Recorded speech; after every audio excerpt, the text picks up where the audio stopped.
بسم اللہ الرحمن الرحیم۔ السلام علیکم my dear viewers, welcome to my channel digital schooling under the management of teacher facilitation programme. اس پروگرام کے تحت ہمارا اسلامی تعلیمات کے سلسلے میں نماز کا بیان جاری تھا۔ آج اب انشاءاللہ نماز کے بیان کو کنٹینیو کریں گے۔ ہم پریویس ویڈیو میں ہم پہنچ گئے تھے نماز نہ پڑھنے والوں کی وعید تک۔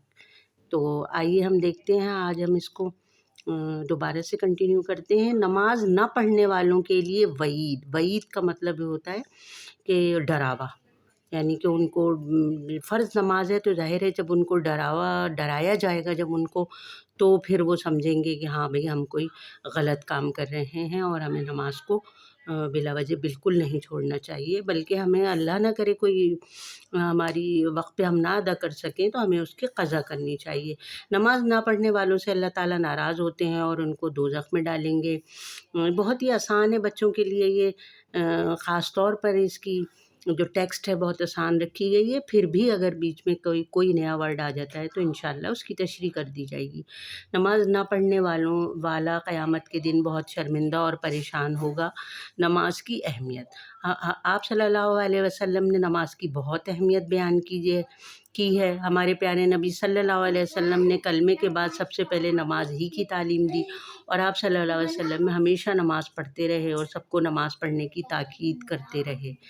نماز کے متعلق سوال ہوگا، یعنی ہمارا آخرت پر ایمان ہے نا، تو آخرت میں نماز کے بارے میں ہم سے پوچھ گچھ ہوگی، اور پوچھ گچھ کا مطلب بہت ہی سخت ہوتا ہے، یعنی کہ اس کے پھر کمی کوتاہی پر ہمیں جواب دینا ہوگا، اور اللہ تعالیٰ سب مسلمانوں کو اس کے عذاب سے بچائے۔ نماز کے متعلق سوال ہوگا، جس نے پڑھی تھی تو وہ کامیاب ہوگا، اور ہمارے پیارے نبی صلی اللہ علیہ وسلم نے فرمایا قیامت کے دن سب سے پہلے نماز کے متعلق سوال ہوگا۔ جس نے پڑھی تھی تو وہ تو کامیاب ہوا، اور نہیں پڑھی تو تباہ ہوگا۔ ہمارے پیارے نبی صلی اللہ علیہ وسلم کے زمانے میں ایک شخص ایسا بھی نہیں تھا جو نماز ہو اور نماز نہ پڑھتا ہو۔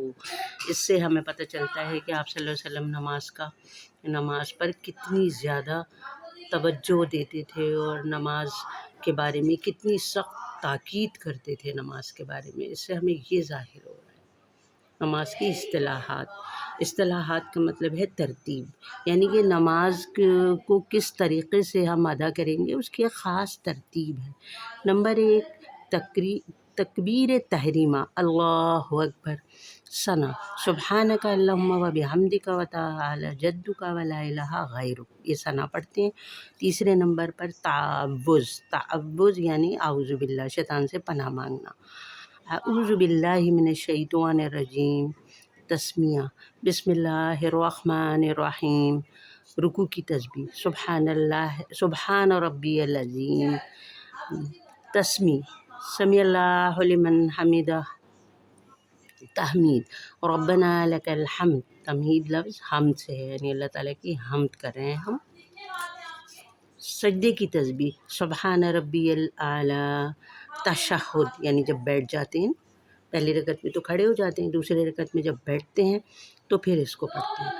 التحیات للہ والصلوات والطیبات، السلام علیک ایہا النبی ورحمۃ اللہ وبرکاتہ، السلام علینا وعلی عباد اللہ الصالحین، اشہد ان لا الہ الا اللہ واشہد ان محمدا عبدہ ورسولہ۔ درود شریف، اللہم صلی علی محمد وعلی آل محمد کما صلیت علی ابراہیم وعلی آل ابراہیم انک حمید مجید، اللہم بارک علی محمد وعلی آل محمد کما بارکت علی ابراہیم وعلی آل ابراہیم انک حمید مجید۔ درود شریف کے بعد کی دعا، ربنا آتنا فی الدنیا حسنۃ وفی الآخرۃ حسنۃ وقنا عذاب النار، یا اس کے علاوہ یہ بھی پڑھ سکتے ہیں، اللہم انی ظلمت نفسی ظلما کثیرا ولا یغفر الذنوب الا انت فاغفر لی مغفرۃ من عندک وارحمنی انک انت الغفور الرحیم۔ سلام کریں گے، السلام علیکم ورحمۃ اللہ۔ نماز کی بعد کی دعا، اللہم انت السلام و منک السلام تبارکت یا ذی الجلال والاکرام۔ اب ہم خاص طور پر لڑکیوں کے لیے نماز کا طریقہ بتاتے ہیں کہ لڑکیوں کے لیے نماز پڑھنے کا کیا طریقہ ہوگا۔ لڑکیوں کو بس سمٹ کے بیٹھنا ہے، سمٹ کے ادا کرنا ہے اپنی چادروں کو، جو ہے وہ چادروں کے اندر ہی نیت کرنی ہے، جو ان کے پردے کا حکم ہے وہی یہاں نماز میں بھی اسی کی احتیاط بتائی جا رہی ہے۔ لڑکیوں کی نماز پڑھنے کا طریقہ: نماز کی نیت کر کے اللہ اکبر کہتے ہوئے اپنے ہاتھوں کو چادر کے اندر ہی کندھوں تک اٹھائیں اور سینے پر ہاتھ باندھیں۔ دایاں ہاتھ اوپر اور بایاں ہاتھ نیچے رکھیں، دایاں سیدھا اور بایاں الٹا۔ اس کے بعد ثنا پڑھیں، پھر تعوذ، پھر تسمیہ پڑھیں یعنی اعوذ باللہ اور بسم اللہ۔ اس کے بعد سورہ فاتحہ پڑھیں اور آہستہ سے آمین کہیں۔ پھر تسمیہ کے بعد کوئی بھی سورت پڑھیں۔ سورت پڑھنے کے بعد رکوع کے لیے اللہ اکبر کہتے ہوئے جھک جائیں اور رکوع کی تسبیح 3 مرتبہ یا 5 مرتبہ پڑھیں، جیسا بھی وقت میسر ہو۔ پھر تسمیع کہتے ہوئے سیدھے کھڑے ہو جائیں۔ سیدھے کھڑے ہونے کے بعد تحمید کہیں، پھر تکبیر کہتے ہوئے سجدے میں جائیں۔ سجدے کی حالت میں سجدے کی تسبیح 3 بار یا 5 مرتبہ پھر کہتے ہوئے اٹھ کر بیٹھ جائیں۔ پھر دوبارہ تکبیر کہتے ہوئے سجدے میں چلے جائیں اور دوبارہ سے سجدے کی تسبیح پڑھیں۔ پھر تکبیر کہتے ہوئے سجدے سے اٹھ کر سیدھے کھڑے ہو جائیں۔ اس طرح 3 رکعتیں پڑھ لیں۔ 2 رکعتوں کے بعد اطمینان سے بیٹھ کر تشہد پڑھیں، التحیات یعنی کہ چوتھی یا آخری رکعت میں تشہد کے بعد درود شریف پڑھیں، پھر دعا پڑھیں، پھر السلام علیکم ورحمۃ اللہ کہتے ہوئے پہلے دائیں جانب سیدھی طرف، پھر بائیں جانب الٹی طرف منہ پھیر لیں۔ یوں آپ کی نماز مکمل ہو گئی۔ اس کے بعد خشوع و خضوع سے دعا مانگیں، یعنی بہت لگن کے بعد، بہت توجہ کے بعد، بالکل حاضر ہو کر کے اللہ کے دربار میں۔ نوٹ: اگر آپ 4 رکعت سنت پڑھ رہے ہیں تو ہر رکعت میں سورہ فاتحہ کے بعد سورت پڑھی جاتی ہے، جبکہ اگر 4 رکعت فرض نماز ہے تو شروع کی 2 رکعتوں میں سورہ فاتحہ کے بعد سورتوں کو پڑھا جاتا ہے، جبکہ آخری 2 رکعتوں میں صرف سورہ فاتحہ پڑھی جاتی ہے۔ جب بچے بار بار نماز کو وقت پر ادا کرتے ہیں تو انشاءاللہ یہ باتیں انہیں خود بخود ذہن نشین ہو جاتی ہیں۔ نماز کے احکام: نماز کے طریقے کے علاوہ بھی نماز کے بہت سارے احکام ہیں، مثلا نماز کی قسمیں، 5 نمازوں کے اوقات، نماز کی شرائط، ارکان وغیرہ جن کا جاننا ہر مسلمان عورت اور مرد پر فرض ہے۔ نماز کی اہمیت میں حضرت صلی اللہ علیہ وسلم نے فرمایا: طلب العلم فریضۃ علی کل مسلم۔ علم حاصل کرنا ہر مسلمان پر فرض ہے، اور اس میں سب سے پہلے نماز، توحید اور نماز۔ پہلے نمبر پر توحید، اللہ پر ایمان کہ وہ واحد ہے، اور اس کے بعد دوسرا بڑا حکم نماز کا۔ تو علم سے مراد یہاں پر نماز، سب سے پہلے نماز کا علم حاصل کرنا ہر مسلمان پر فرض ہے۔